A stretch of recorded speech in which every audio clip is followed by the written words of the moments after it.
Hello amigos, RadiShineAmigo here! Okay, hopefully I could do this part without having anyone interrupt me. But, yeah, we're in Labyrinth Zone. As you know, this zone was also in the Mega Drive version. It wasn't as bad as, in my opinion, it's not as bad as Mega Drive version. I mean, you know me, I don't mind the Mega Drive version, but if I had to play one of them, then I'd choose this one. But, yeah. Now, something to say about... some useless trivia I want to quickly say is, in Act 2 of Labyrinth Zone and in Act 1 of Green Hill Zone, they're the only levels that have invincibility power-ups. Plus, Act 1 of Green Hill Zone is the only level that actually has speed sneakers, which is kind of strange. Yeah. Yeah. Now, the timer that counts down, it's kind of strange in this version. It goes 5, 4, 3, 2, 1, but it takes like 10, maybe more than 10 seconds for it to even go down to 0. So you have plenty of time to get that air bubble. Yeah. Oh, I like the music in this version a little more than the Mega Drive version as well, to be honest. I will say the Mega Drive version is easier to remember, in my opinion, but I just personally prefer to listen to this. Just because it's more upbeat. Yeah.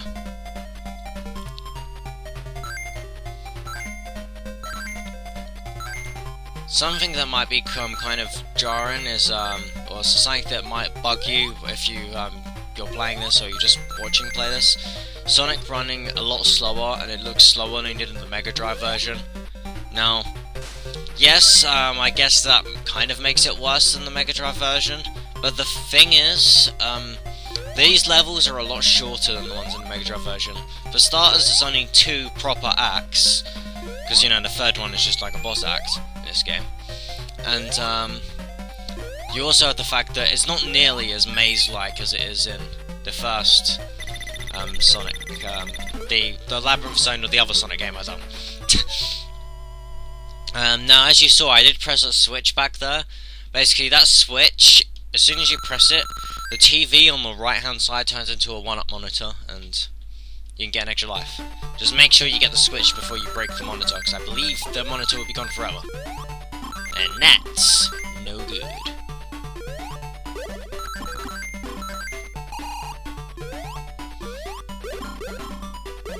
Yeah. Got another one of these bonus stages. And keep going up here, because there's an extra life on that little pinkish block bit on the right hand side. Or continue, whatever.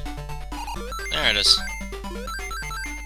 I just have the strange feeling I have to collect every single ring in these little stages. It's just so addictive collecting all the rings. And then when that happens, you get so pissed off because you can't get the other rings, you can't get back up there.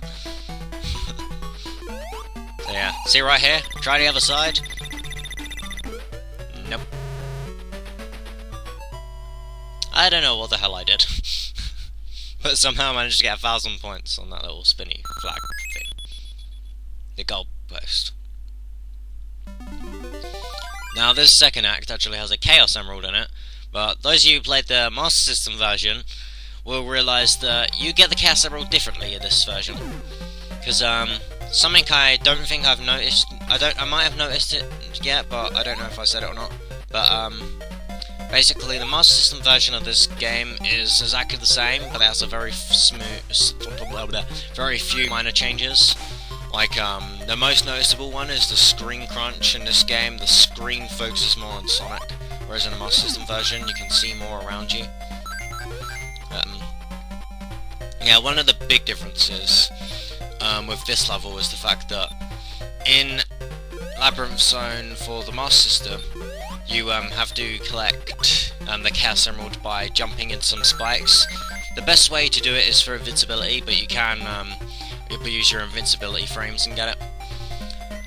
In this version, the Game Gear version, you basically just jump over to the left and you just find it somewhere along the path. Basically, it's near where it's in the same location as Master System version, like the same area type of thing, but not in the exact same spot within that area. There's one thing I find kind of awkward it'll probably be jumping over those little arrow spikes that keep shooting out the ground.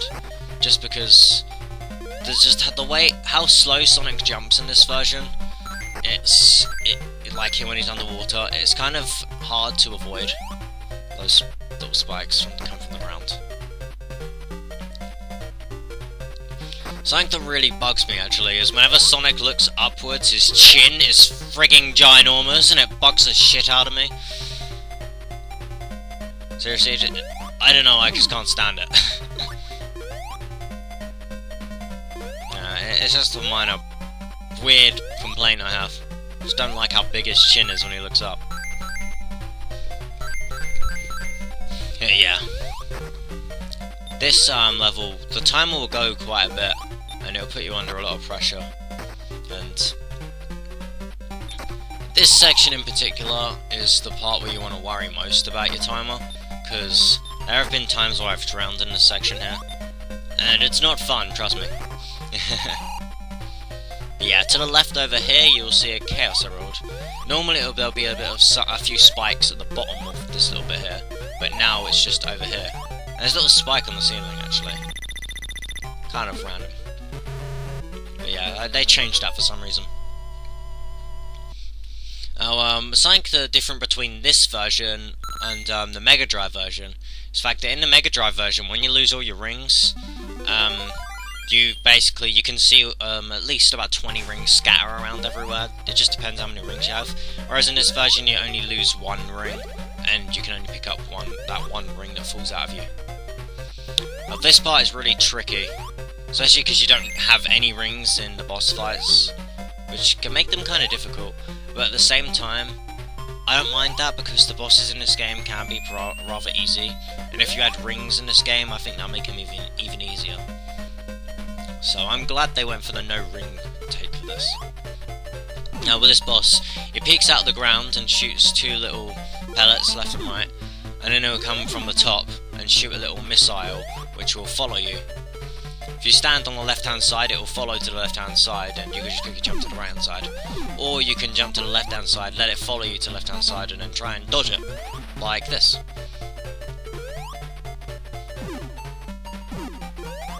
Now I only try and go for one shot on him when he's on the ground, just because I don't trust the bounce physics, mainly because we're underwater.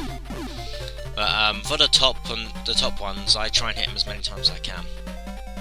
Just because, you know, you want to try and beat him as quick as possible. And there we go, we saved all the animals. So yeah, I'll see you guys in the next part of Sonic the Hedgehog for the Game Gear, where we'll be heading to Scrap Brain Zone.